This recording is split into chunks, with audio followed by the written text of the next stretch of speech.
Hello, everyone. I am Gary Ryan here for the Fed League Flash. This is for Saturday, June 24th, Friday evening right now. I am pre recording this as I got a busy week. Or busy weekend, rather. Yes, I look a little different because I'm Sans hat. And this is why I often wear a hat. All right, so interesting things going on. And so we're going to take this one by one here. First of all, we did have a signing today. Danbury Hat Tricks signed Jesse Swanson to a personal tryout. And yeah, Swanson, young guy, just coming into the league. This is his first shot at pro. And wow, what a resume though in juniors. He played last year with the Greater Metro Hockey League. Played for the Edson, Alberta Eagles, and in 21 games, he got 46 goals, 37 assists, 83 points.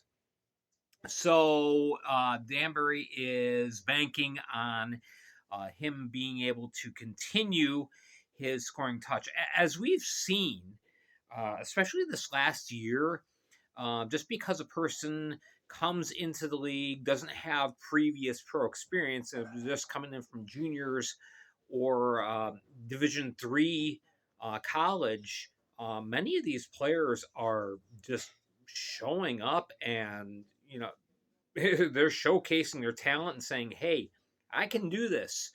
I think of Joshua Sanchez. Just played the final 9 games for Elmira this last year, and he took off. I mean, he was phenomenal. Same thing for Connor Smith with Binghamton. So Danbury is looking for that kind of success from Jesse Swanson. So we'll see how things turn out when we get to camp. All right, covering the big trade that happened a few days ago. Um, Bigger, I guess, for Watertown than it is for Virginia. I'm still a little confused on this. I find this an extremely lopsided trade. But anyway, okay, so we swap out goalies. Adam Wisco, who played for Watertown this last year, he goes to Virginia, but not really. Travis Ridgen comes back in return. You all know Travis. You've watched his podcast, Slang and the Biscuit, and yeah, you've watched how he's developing, recovering from hip surgery and all. Anyway, so goalies get swapped out, defensemen get swapped out. Donovan Tahan played 9 games with the Wolves this last year. He's going to Virginia. Virginia is sending back Dustin Henning. Henning makes his return to Watertown. Yes, Henning's been in Watertown before, back in 2014-15. Won a Commissioner's Cup with the Wolves. So, this is pretty big. And now, Henning is a little up there in years. He's second all time on, well, as far as active players on games played, 373 games played. The question is, how much mileage does he have left on the tires?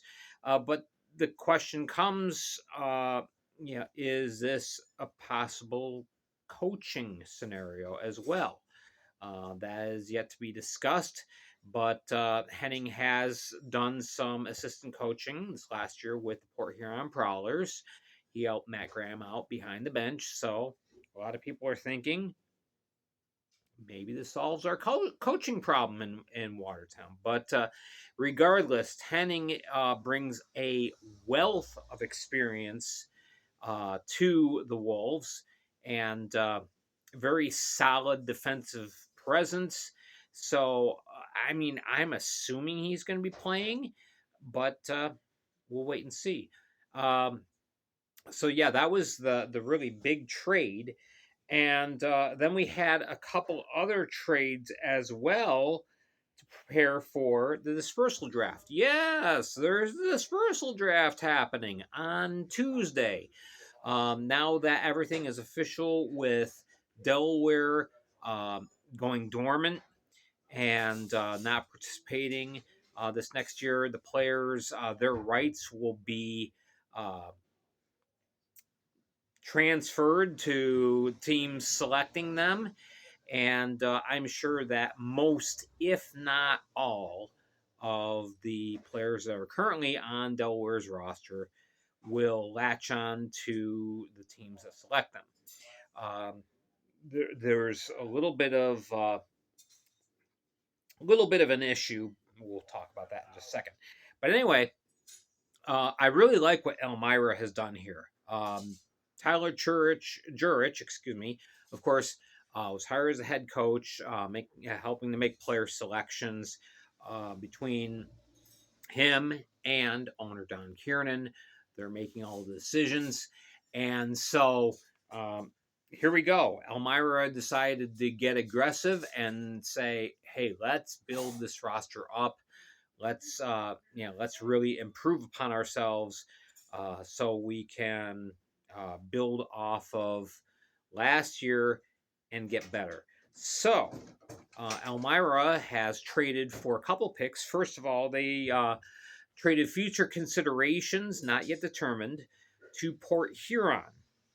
And then late this afternoon, they also traded Noah Wild, can play defense or forward.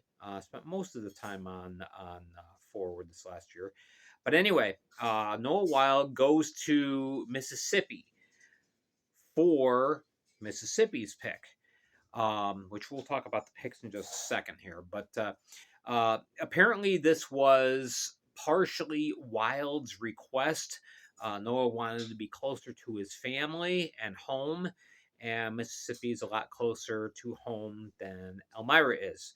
Not that he didn't want to be in Elmira. As a matter of fact, he earlier today made a Facebook posting just talking about how great his time in Elmira was, how much he appreciated the fan support and meeting everyone there. So it's not like he was trying to get out of Dodge. It's just this is better for him at this stage of the career. In the meantime, Elmira now moves up. Well, not just moves up, they get another pick. So what happened is we got 11 teams in this draft. You got the two expansion teams. You've got Baton Rouge, Virginia, and then in order, the draft order was established by where you finished in the standings, starting from worst to first.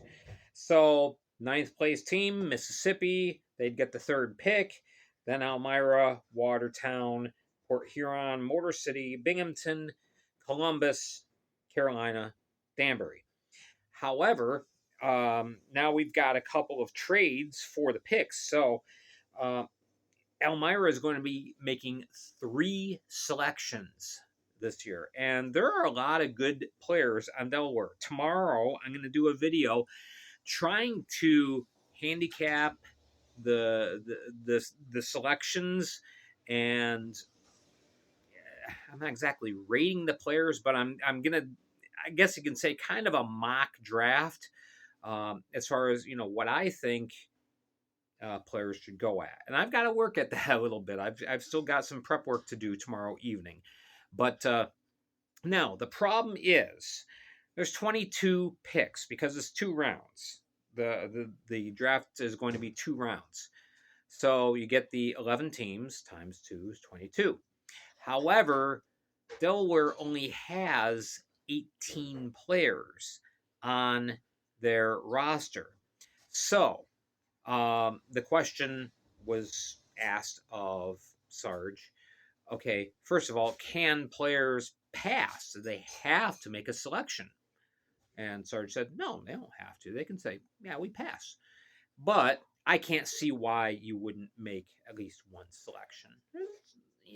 Despite the record last year, there's a lot of good players on the Thunder. So what would happen is, unless a team passes, you basically be first come, first served. And, as soon as you hit 18, well, you've run out of players. So the final 4 teams might not get a second pick, which would be Binghamton, Columbus, Carolina, and Danbury. But again, a team might pass. We'll wait and see. Now we have the couple trades. This is the order. I'm not sure between Baton Rouge and Virginia who picks first. So that's why I kind of did the BR and VA here. I'm not sure which of those two. I mean, I don't know. Are they going to do a coin flip? I don't know. But come Tuesday, come draft time, there will be a 1 and then a 2. Okay, so then third pick would have been Mississippi, but they traded their pick to Elmira. So Elmira makes a third pick. They keep their fourth pick. All right. Watertown would make the 5th selection. And then Elmira picks again with Port Huron's pick. And then we go 7 through 11. We have Motor City, Binghamton, Columbus, Carolina, Danbury. Again, I would imagine that each team will make one selection. Whether they elect to pass on the second, that remains to be seen. But again, there's some good players on the team, and like I said, I'm gonna handicap things a little bit tomorrow, and try and set things up. Try and make some educated guesses as far as who I think will get picked and by whom, based on team need. I think largely, but I can say just right off the top of my head, I would think that the number 1 consensus pick is probably Marquise Grant Mentis. That's just my own personal feeling, but we shall see. All right, so there we go. That is that. And again, tomorrow I will try to work on preparing somewhat of a mock draft. Trying to, I'll just make a pick and we'll see if it sticks. But anyway, so that's where we are at for today. So, lots going on. It's the off season. It's June. It's raining. It's so humid, but hockey always. So there we go. Let me know what you think, and give me your opinion down below in the comments. Let me know what you think, especially about the Watertown and the Watertown Virginia trade. I mean, my opinion is Watertown made out like bandits, but who knows? Donovan Tahan may end up just exploding this next year. We'll see. All right, thank you so much for watching. Make sure to hit like and subscribe down below. I will have a video for Sunday as well, and I'll get this posted late tonight. Tease it tomorrow morning, and you can enjoy everything for Saturday podcast. All right, and in the meantime, remember, I'm on Spotify for Thursdays, always Thursday on Spotify, and on Facebook at the Fed League Flash. So I appreciate all your support. Again, give me your feedback. Let me know what you think.